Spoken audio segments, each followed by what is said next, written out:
people is that he has been trained and groomed to be the president. So he knows things that we don't know. Like, he has learned how to speak a certain way. He's learned how to hold himself as far as posture a certain way. He's learned certain ways to dress, what certain colors to wear, depending on the type of situation that he's in.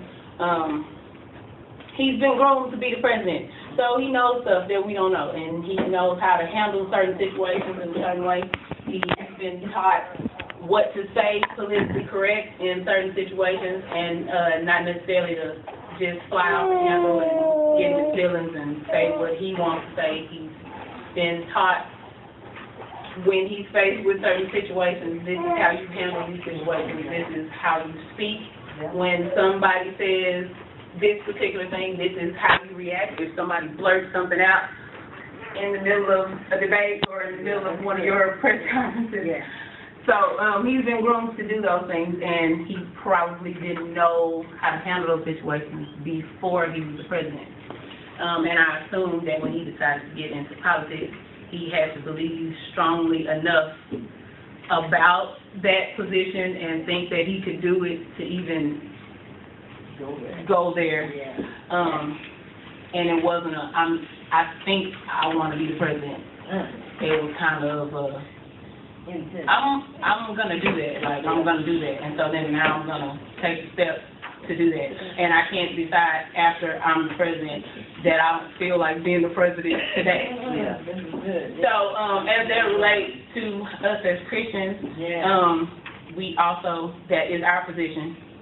And there is no, the pastor is held to a different standard than the rest of us, or like we usually do. The pastor, the praise leader, the minister of music, the musicians, they're all kind of held to a different standard than the rest of us because we're not up front. As if you guys can't talk however you want to talk, you can't live however you want to live, you can't dress however you want to dress in the pulpit because you're the pastor. Yeah. You're not supposed to cheat on your wife. Yeah. You're the pastor. You're not supposed to do actually anything that's negative. As if us being Christians in the audience don't mean anything. Yeah. Right. We're all, like, being a Christian is a position in and of itself. Yeah. And the way we are trained and being groomed to be Christians is what separates us from sinners. Right. So, just like the president can't get on Facebook and rant when he's having a bad day, just like he can't just cuss out a civilian because they spoke to him out of turn. It's like he can't wear whatever he wants to wear to a debate. Those are the same thing. We are Christians, we have a position as well, and we can't wear whatever we want to wear because we want to. We can't say whatever we want to say. We can't come to church with an attitude because I don't feel good. Yeah. Like, the president can't, like, have an attitude at one of his debates when he's, like, in a situation where everybody's watching him and be like, I don't feel like it because my head hurts. Like, he's suffering the consequences. Yeah, like, because they're under scrutiny for everybody. Because the president is not on his game, everybody's watching him like, what is wrong with him? Right. And he can't do that because of that, because everybody's watching him, and because he's the president.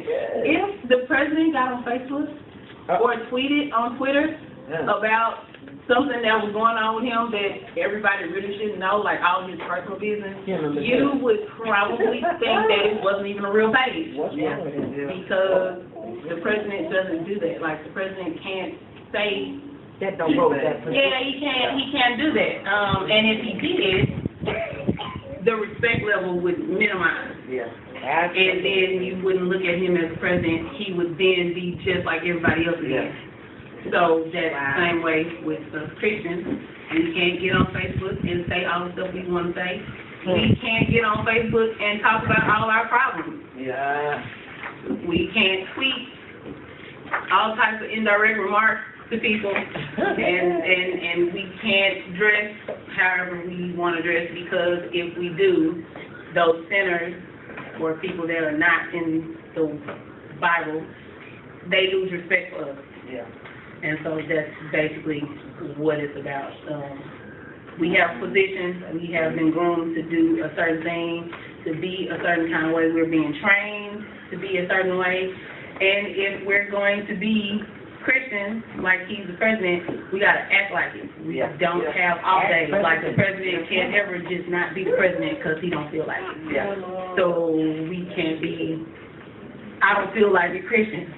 We got to be like that all the time. Or else the respect level diminishes, and then you are just like everybody else. And that's all I got to say about that. Amen. Look at that.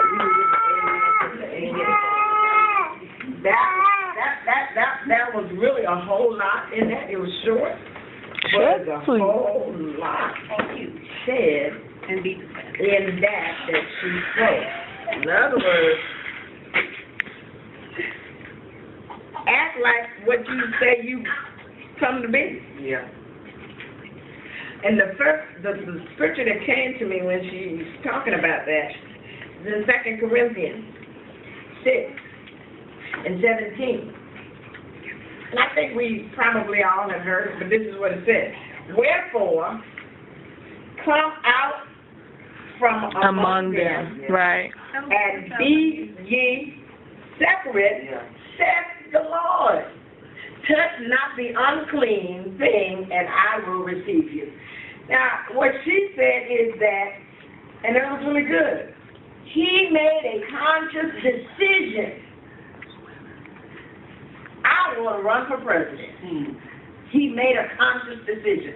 That sounds like the believer that says, I have decided to follow Jesus. Yeah.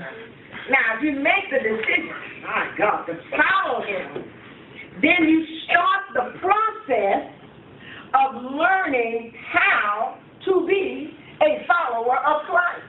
Just like the president made the decision that I want to be the president of the United States. Apparently, he did some research as to what it takes for me to be a president. And he made the decision. This is what I want to do. But now, being a president, I got to act like this. Being the president, I got to live according to these standards. Being the president, I got to know how to dress. I got to know how to look at all times, not just on election day. right.